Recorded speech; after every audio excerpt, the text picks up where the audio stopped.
And former US Ambassador to India, Frank Wisner, was all praised for the Indian Prime Minister. In an exclusive interview with our managing editor, Rahul Kanwal, he said it's time that US build and invest in India.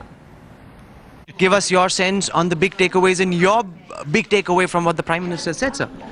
Well, I was just saying to your colleagues that I was really struck enormously by the power of the Prime Minister's address.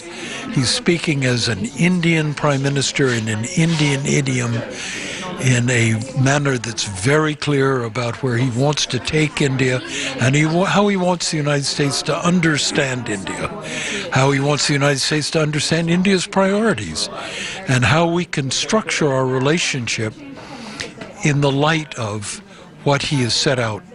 So I would think anyone in this room today would have been impressed by the Prime Minister. What do you think all the members of the Council for Foreign Relations, top policy wonks internationally, have taken back from what they just heard the Prime Minister? Well, I think they would easily walk out of this room and say, this is a Prime Minister who is determined to make India a place of welcome for investment, a place of engagement in policy.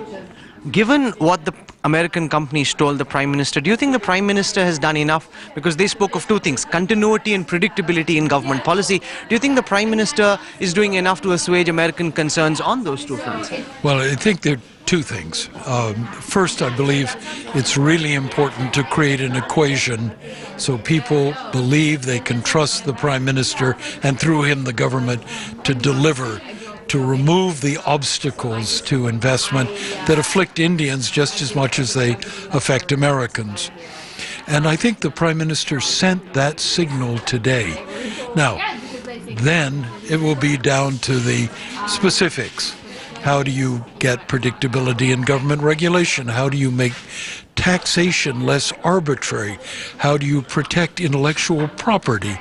These will be questions that could result from the open engagement the Prime Minister put